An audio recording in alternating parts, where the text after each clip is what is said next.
Assalamualaikum warahmatullahi taala wabarakatuh. Alhamdulillah, salatu wassalamu ala Rasulillah Sayyidina Muhammad ibn Abdullah wa ala alihi wa sahbihi wa man tabi'ahu wa walah amma ba'du. Saudara sekalian dirahmati Allah SWT, para shaimin dan shaimat, hafizakumullah. Kita bersyukur alhamdulillah kita diberikan kesehatan oleh Allah dan kesempatan oleh Allah Subhanahu wa taala untuk berada di bulan Ramadan. Semoga semua ibadah kita diterima oleh Allah. Selawat beserta salam terus kita sampaikan pada Rasulullah Muhammad Sallallahu Alaihi Wasallam serta para sahabat dan keluarganya insya Allah ila yaumil qiyamah. Hari ini kita akan membahas salah satu ideologi modern yang dilahirkan oleh manusia di zaman kita ini yang telah banyak merusak kehidupan manusia sebenarnya dan banyak membunuh, melahirkan banyak korban manusia di berbagai negara. Ideologi ini yang bernama adalah ideologi komunisme. Komunisme berasal dari kata komunal, yaitu komunitas atau kelompok masyarakat, di mana ideologi ini dibangun untuk memperhatikan dan mengarahkan seluruh potensi ekonomi dan politik kepada masyarakat, tapi dengan cara yang sangat berlebihan sehingga hak-hak individu kemudian dinafikan atau ditinggalkan oleh ideologi ini.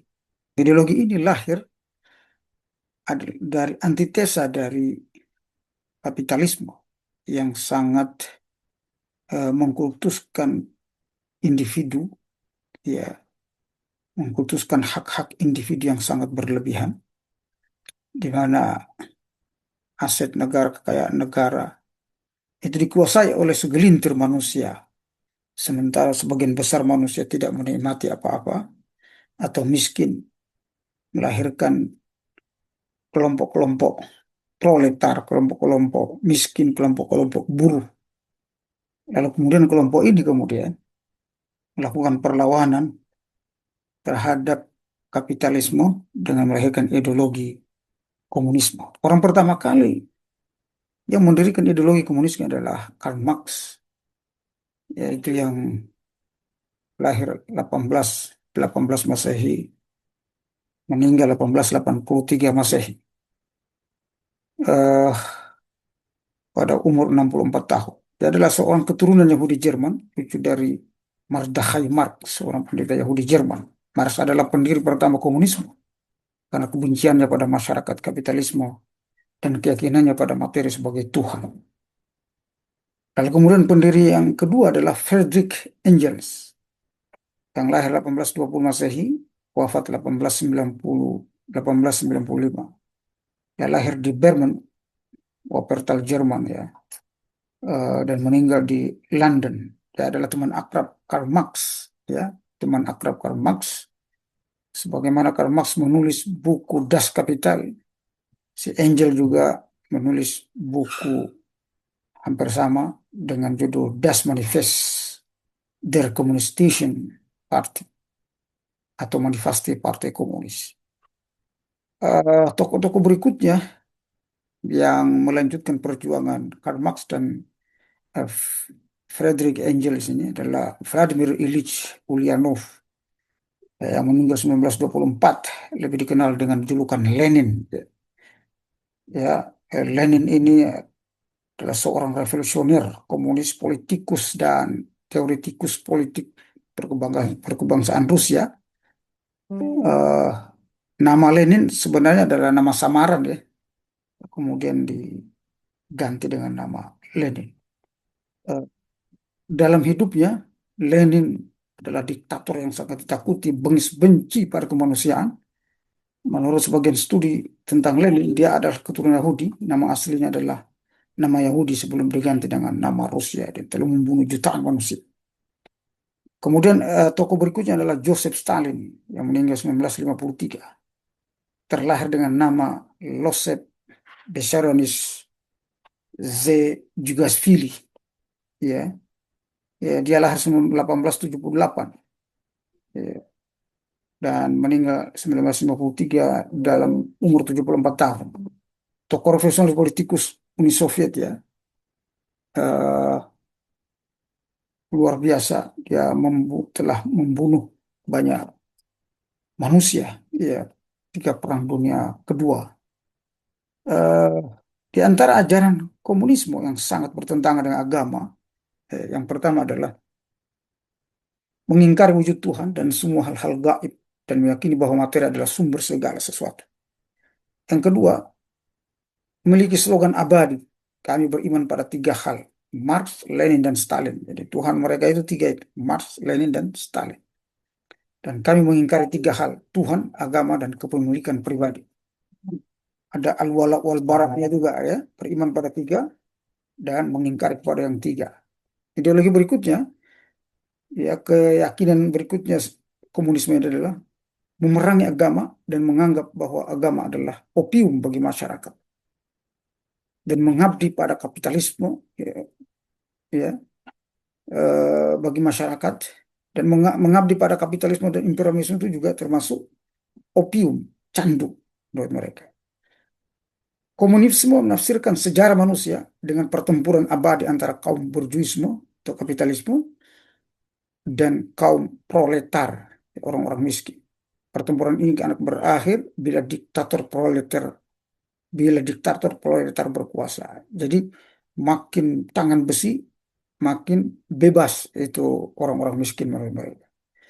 Yang berikutnya, ideologi komunisme ini, komunisme memerintah dengan tangan besi dan api. Tidak ada peluang berpikir dan menghalalkan segala cara untuk mencapai tujuan. Ya, tabrirul wasilah. Al-ghayah tabrirul wasilah, yubarrirul wasilah. Mereka sangat yakin bahwa untuk mencapai tujuan bisa menghalalkan segala cara, termasuk membunuh, melakukan genosida dan seterusnya. Memang komunisme ini hampir sama dengan ideologi Zionisme. Berikutnya, komunisme yakini tegaknya pemerintahan diktator bagi golongan buruh dan pemerintahan atau kekuasaan komunis global internasional. Jadi memang eh, penyebarannya secara internasional itu luar biasa. Militansi mereka untuk menyebarkan fikro dan ideologinya itu luar biasa. Ya, nah, sementara kita Islam kalau di militansi Islam itu langsung dianggap radikal. Padahal Islam itu rahmatan lil alam. Tapi komunisme ini di negara-negara sosialis ya seperti beberapa negara eh, Amerika Latin ya seperti Kuba eh, dan lain-lainnya itu menganggap sosialisme komunisme itu sebagai ideologi pembebas tuh ya. Nah, ini komunisme ini pernah menguasai hampir lebih dari setengah negara di dunia, termasuk Timur Tengah, Indonesia, ya, Rusia, Uni Soviet, negara-negara Balkan dan negara-negara bekas pecahan Uni Soviet. Mereka melakukan kerusakan yang luar biasa, saudara sekalian. Nah, sumber ideologi komunisme adalah ajaran Zionisme Yahudi. Jadi, memang sumber ideologi adalah Zionisme Yahudi yang meyakini bahwa bangsa terpilih adalah Yahudi yang diajarkan oleh Karl Marx, keturunan Yahudi. Jadi Karl Marx ini keturunan Yahudi, berideologi Zionis, lalu kemudian menciptakan ideologi baru yang namanya komunis, sosialis komunis, untuk menghapus jejak Yahudinya itu. Jadi seakan-akan ini adalah ideologi modern yang menjunjung tinggi kemanusiaan, yang melakukan perlawanan terhadap kerakusan berjuisme, ya, sehingga agar supaya manusia mendukungnya gitu. Negara-negara di dunia mendukungnya karena semacam pahlawan melawan imperialisme kapitalis. Ternyata ketika mereka berkuasa lebih ganas dan lebih jahat daripada kapitalisme. Mereka kemudian menumpahkan darah tanpa merasa berdosa. Ya. Kalau di Indonesia itu mereka membunuh banyak kiai, membunuh banyak santri, karena mereka merasa bahwa kiai santri itu adalah tantangan pertama atau penghalang pertama bagi kemajuan komunisme di Indonesia. Maka yang harus dihabisi pertama kali itu kiai santri dan juga mungkin para pendeta gitu, yang beragama. Nah, saudara sekalian dirahmati Allah. Kita di bulan Ramadan ini, mari kita bebaskan ideologi-ideologi yang menyimpang, ideologi-ideologi kufur, ideologi-ideologi materialisme yang sangat menjunjung tinggi nafsu syahwat, tidak berdasarkan wahyu, tidak berdasarkan firman Allah Subhanahu wa taala, tidak berdasarkan ketuhanan. Ya, komunisme yang sangat memusuhi agama ya telah melahirkan kerusakan di seluruh dunia. Para ahli sejarah mengatakan ideologi paling banyak membunuh manusia adalah ideologi komunisme. Mereka hampir membunuh kurang lebih 100 juta manusia dalam Perang Dunia Kedua dan setelahnya itu. Eh, nah, bagaimana Islam memandang? Islam ya eh, adalah agama yang adil. Lalu bagaimana perbandingan antara ideologi komunis dengan Islam? Kalau dilihat dari segi politik, ya, ajaran politik, apabila komunisme menghalalkan segala cara untuk mencapai tujuan politik yaitu kekuasaan, maka Islam tidak menghalalkan segala cara. Islam hanya menghalalkan hal-hal yang baik, jalan-jalan politik yang adil, yang tidak merusak, yang tidak menzolimi orang lain. Sementara komunis melakukan segala cara, bahkan membunuh lawan politik untuk mencapai kekuasaan. Secara politik, Islam berdasarkan musyawarah, berdasarkan syuro, sesuai dengan keputusan syuro dalam mengambil setiap keputusan politik. Sebaliknya, komunisme, pengambilan keputusan berdasarkan keputusan yang sangat otoriter, sangat memaksakan kehendak dan bertangan besi. Itu perbedaannya secara politik dengan Islam. Secara ekonomi, perbedaannya juga sangat jelas.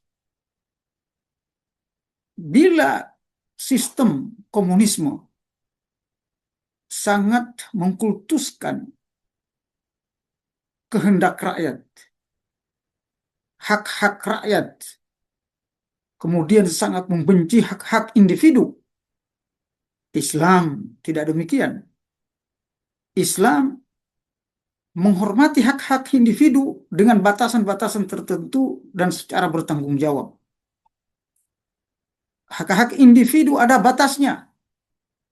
Itu ketika dia melakukan bisnis, pengembangan ekonomi, pengumpulan aset, selama tidak menzolimi orang lain. Di antara ciri atau indikator dia tidak menzolimi orang lain dalam ekonomi adalah dia tidak melakukan penimbunan harta, tidak melakukan eh, penguasaan harta secara individu atau yang disebut dengan monopoli. Ya, lalu kemudian orang lain tidak boleh berusaha, tidak. Sebagaimana yang dilakukan oleh kapitalisme. Islam memberikan hak individu, tetapi dikontrol oleh negara. Hak individu harus dibatasi pada hal-hal yang bersifat manusiawi, yang bersifat keadilan, persamaan, ya, sosial, tolong menolong dan seterusnya. Dan dia memiliki kewajiban bukan hanya kepada negara, tetapi kepada masyarakat, kepada umat, yaitu para fuqara wal masakin. Ada 8 asnaf yang kita sebut dengan zakat, belum dengan zakat yang 7 macam, ya, walaupun 2 bentuk utama zakat, yaitu zakat fitrah dan zakat mal. Zakat mal ada 6 jenis, ya, diantaranya zakat emas dan perak, zakat perdagangan, zakat rikaz, zakat profesi dan seterusnya. Sehingga dari zakat ini kelebihan-kelebihan orang kaya yang telah melakukan pengembangan bisnisnya dari negara, ya, dia harus kembalikan dalam bentuk zakat. Ya, harus kembalikan dalam bentuk zakat tadi, zakat mal dan zakat fitrah. Belum lagi sedekah, infak dan sebagainya. Sehingga tidak ada yang dizolimi. Semakin banyak orang kaya, semakin naik taraf hidup orang miskin. Itulah yang disebut oleh Allah SWT dalam Al-Quran. Hatta walakum ru'usu amwalikum la tazlimuna wa la tuzlamun. Kata Allah, hendaknya kalian mengambil modal kalian saja. Dan jangan menzolimi serta dizolimi. Ya, yang lain, hatta la takuna dulatan bainal aghniyai minkum. Sehingga harta itu aset orang kaya dalam sebuah negara itu tidak berputar hanya di sekitar orang kaya saja, ya, atau oleh yang kita sebut oligarki, tetapi merata secara sosial kepada masyarakat. Nah, sementara komunisme dalam sistem ekonominya, ya, memusuhi hak-hak individu. Semua harus sama, bahkan anaknya harus sama. Kalau tiga ya tiga semuanya, sesuai dengan ketetapan negara. Tidak boleh lebih anaknya. Rumahnya satu ya satu semuanya, tidak boleh. Kapan dia lebih dari satu rumahnya sesuai ketentuan negara, maka dia akan pidana, di penjara dan seterusnya. Sehingga di komunitas atau di masyarakat komunisme tidak ada orang kaya sekali, ya, tidak ada orang kaya. Yang ada itu hanya orang miskin semuanya. Ya, kalaupun dia satu kelas saja atau kelas menengah saja, tidak ada kelas atas, tidak ada kelas bawah. Sehingga tidak terjadi persaingan dalam kehidupan ekonomi. Inilah hal negatif yang dilahirkan oleh ideologi komunisme, baik dalam segi politik maupun ekonomi, apalagi dalam masyarakat kehidupan sosial kita. Oleh karena itu, eh, negara-negara yang mengadopsi sistem komunisme itu menjadi negara-negara miskin, negara-negara keras, negara-negara yang otoriter, diktator, ya, dan bisa kita lihat bekas-bekas negara komunisme di seluruh dunia, baik di timur maupun di barat, baik di dunia Eropa maupun dunia Islam, ya, ketika komunisme berkuasa, eh, luar biasa kondisi masyarakat begitu menderita, ya, kebebasan dipasung dan seterusnya. Semoga Allah SWT menjauhkan kita dari ajaran komunisme dan kembali kepada ajaran Islam atau ajaran yang sesuai dengan ajaran Islam, sesuai dengan nilai-nilai Al-Quran dan As-Sunnah. Semoga Ramadan ini memberikan kita pencerahan-pencerahan, ya, dari Sekolah Tinggi Ilmu Usuluddin, ya, Bekasi ini, Darul Hikmah, memberikan banyak pengetahuan, pencerahan tentang ideologi-ideologi modern yang membahayakan kehidupan umat, khususnya umat Islam. Billahi taufiq wal hidayah, wallahu muwaffiq ila aqwamit thariq. Wassalamualaikum warahmatullahi taala wabarakatuh.